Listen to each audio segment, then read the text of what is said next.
Today, we're going to knit this chunky ribbed blanket without any needles at all. Arm knitting was the first way that I learned to knit without needles, but if you've tried it before too, you may have noticed one of the most common complaints: loose, loopy stitches. Well, today I have a tighter alternative to share with you. I knit this whole blanket with my fingers. A slightly different finger knitting than you might be used to. This way of finger knitting emulates actual needle knitting, and it's quick and easy and allows you to make larger pieces like this garter stitch blanket here. So as with most no needle projects, we're gonna need some super chunky yarn. I went with this Bernat Plush Big. And really, these days the big box craft stores are putting out all sorts of jumbo yarns, so just choose the thickest one you can find that you like. I will point out that this ball had 45 yards of length in it, and you'll want to aim for close to that or longer, and I'll explain why a bit later. But first, let's cast on to our fingers. So, grab your yarn tail and pull out about 2 feet from the ball. We're gonna make a slip knot with a fold, a twist, grab a strand, and pull it through. And you can put that slip knot on 2 fingers. These will be one of your knitting needles. Go ahead and tighten up that slip knot. And with the other hand, we're going to grab the 2 strands coming out of the knot, separate them with your index finger and thumb, and make a little slingshot / heart shape. To begin casting on your next stitch, we're going to take your 2 fingers and weave them under this first strand coming from your thumb, over the next thumb strand, and scoop up the strand coming from your index finger to pull it through the loop on your thumb. You can then drop the thumb loop and tighten up those 2 strands, and you've cast on another stitch. Now you've got 2 stitches, and we need a total of 5. So again, grab, slingshot, under, over, scoop up a loop, tighten it up. Repeat until you have 5 finger stitches cast on.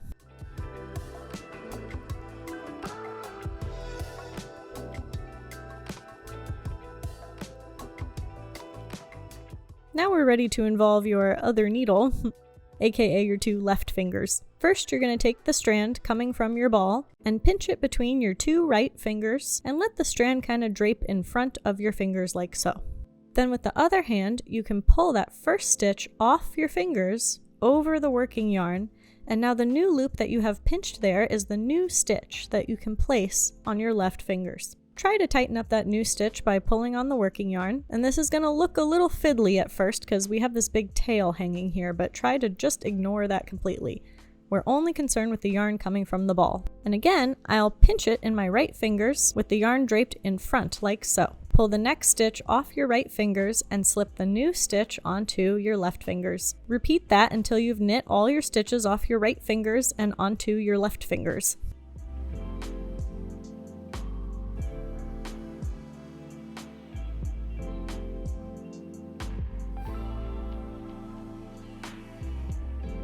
And because we held the yarn in front, we actually weren't knitting, we're technically purling that first row, part of this tighter garter stitch pattern.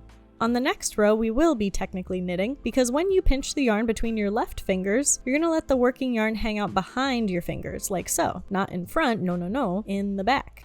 So that when we pull the first stitch off and place the new stitch on your right fingers, we will have knit that first stitch. So keep the yarn in the back, and pinch with your left fingers, pull the loops off with your right fingers, and slip the new stitches onto your right fingers.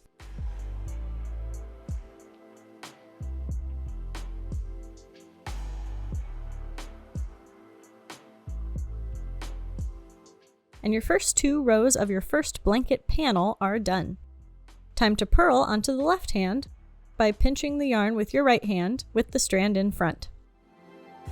And just like before, keeping the strand in front of your work, purl the loops off your right hand and onto your left hand.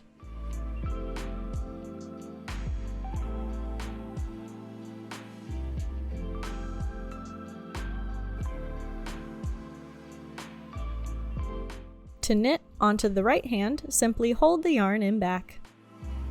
Some of the benefits that this has over other no needle methods is that you get more consistent tension because the stitches always stay on your fingers. You get a tighter gauge, also known as less looseness, because the stitches are only as wide as your fingers instead of your whole wrist or arm, for example. And since we are only working with 5 stitches at a time, you can take a break before you finish your blanket. To do that, when you have all the stitches on your right fingers, pull your yarn all the way through all the stitches and pull up a large loop. Then you can put your project down and pick it up later. Simply weave your fingers back through all the stitches. Then you can pull the working yarn back out, and you're ready to start another purl row.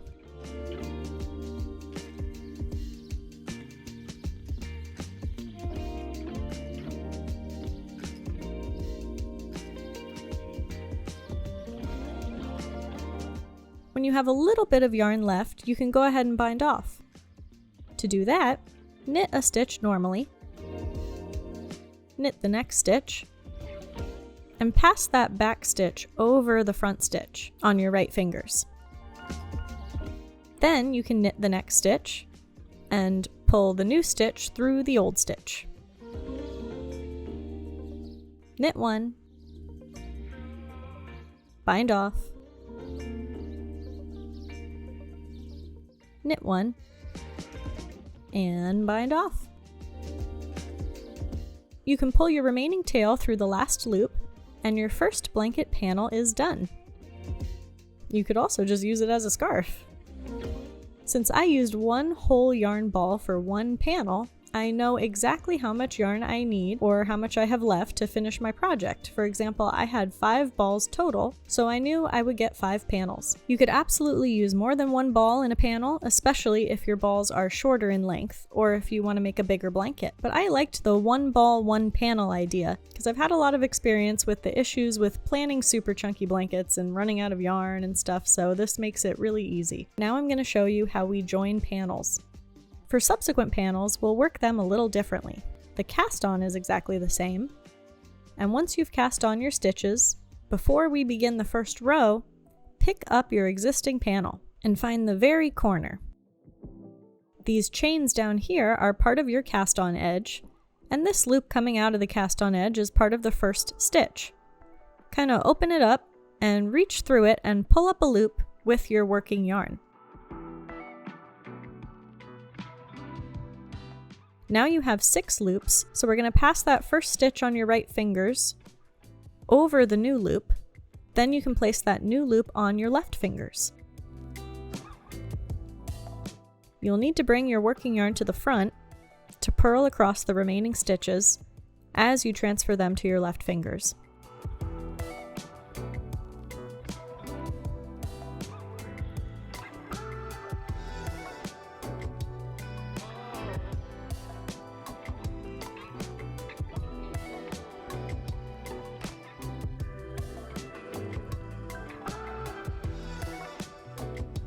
Now you can just knit back the other way with the yarn in back, knitting those first 4 stitches.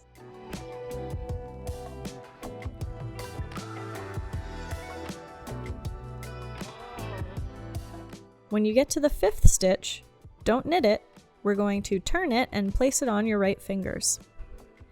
Then you'll examine the edge of your panel. There are a few loops here, usually one long one with 2 or 3 tighter ones on top. You'll have to choose one of the tight loops above the long one, and it doesn't really matter which one you pick, just try to pick the same one for every time you join. So I'm picking this top one here. It's actually kind of part of the next row, but that's totally fine, as long as you're consistent with where you work into. I'm going to open up that stitch, reach in with my working yarn in back, and pull up a loop.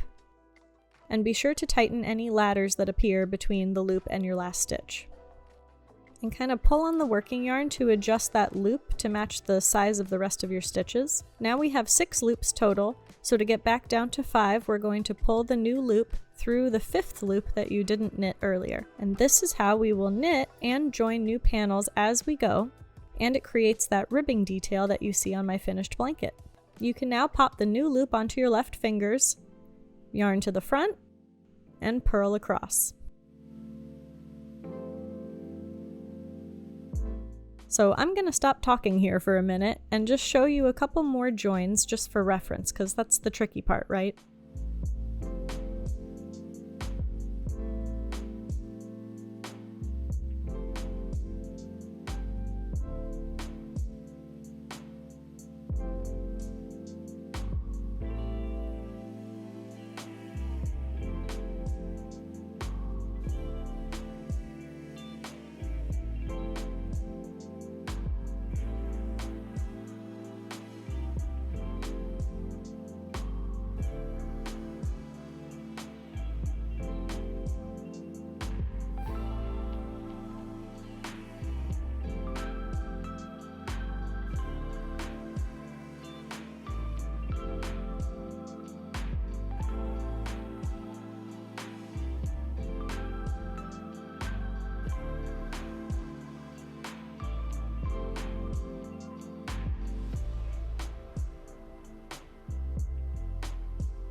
So when you've reached the top of your previous panel, I can see that if I work back here, I'll only have one more spot left to join into. So I'm going to bind off on this next row. Just like the last bind off, I'll knit one, knit the next one, and pass the old one over.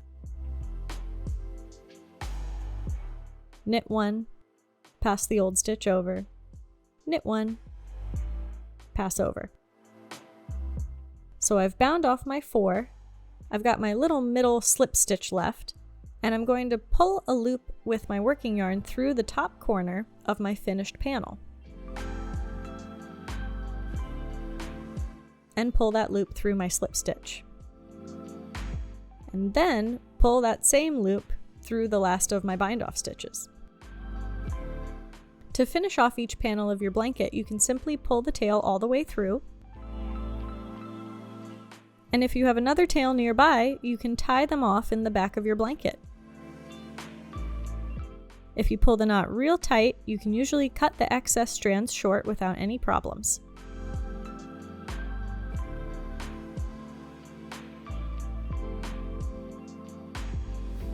If you have an end with only one strand around, there are several ways to finish it off depending on the yarn you used. With standard plied yarns, you can separate the plies, tie them together somewhere discreet on the back of the blanket, and cut the ends. If you're using a fluffy chenille or blanket yarn, you can often strip off some fluff and tie the inner core strands together. With this Bernat plush, that's a fiber-filled knit tube yarn, there's really nothing to tie off, and it's quite hard to secure any solo ends in.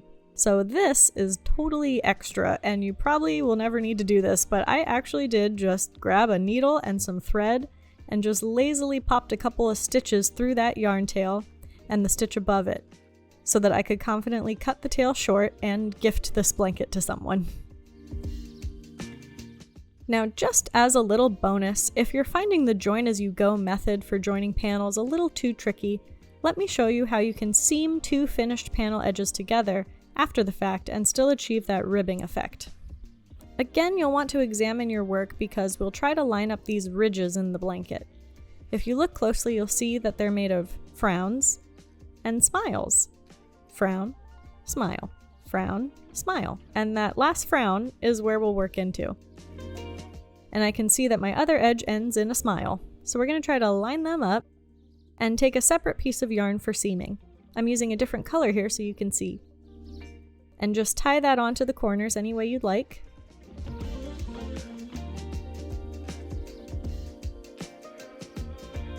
We'll keep our yarn that's attached to the ball behind our blanket the whole time. I'm going to grab that frown and the smile on the other side and overlap them. With my working yarn in the back here, I'll reach into both those loops and pull up a loop through them. And kind of just adjust it to the right size. Then I can grab the next frown and the next smile, overlap them, and pull up another loop.